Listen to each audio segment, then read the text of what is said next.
Jane Burgermeister, and in the studio, Amanda Blake and Paul Byrne.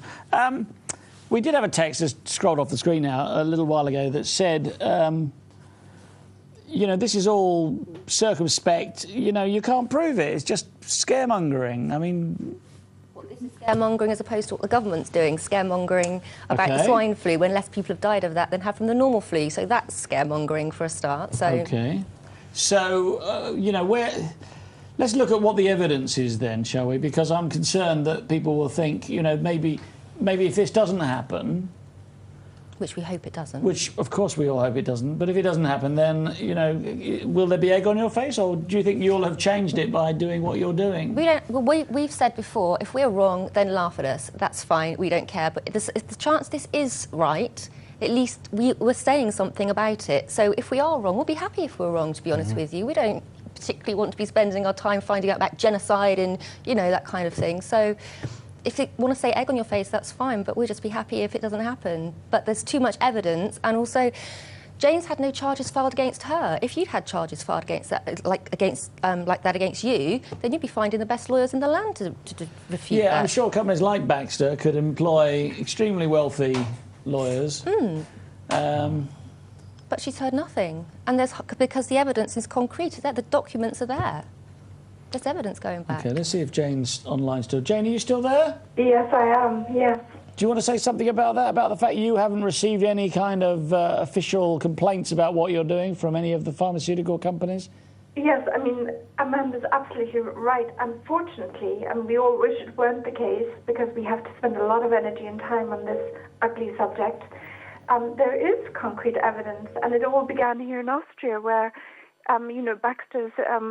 facilities do have biosafety level 3 regulations when handling the bird flu virus. That means it has to be handled in a separate room under negative pressure with double doors, electronic codes. There's no way it can be mixed with normal flu material, let alone with 72 kilos of it. There's no way this mixture can leave these facilities without being irradiated.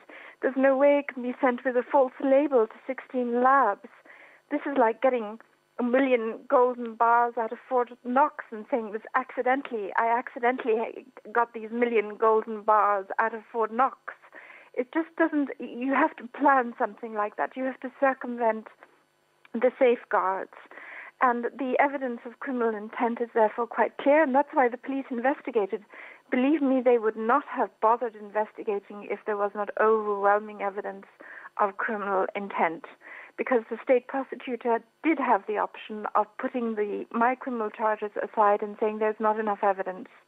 Under Austrian law, he is not bound to launch an investigation. On the contrary, he's only entitled to launch an investigation if there is evidence of a crime, at least sufficient to merit an investigation. So it's quite a high threshold to initiate a police investigation here.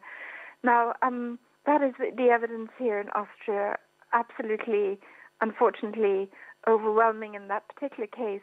Then if you look at, as I say, all the other things that have been going on, Baxter sitting on the Vaccine Advisory Board of the World Health Organization when it made the decision to recommend vaccinations to the world, you know, Baxter, WHO declaring this pandemic level 6 when there's absolutely no need for it to be declared, then you're beginning to wonder, is this a pattern? Are these activities connected with each other?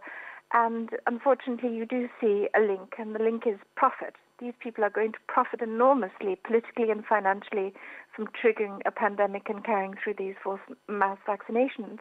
And then you have a classical crime. You have an action, and you have a motive, and you have a method.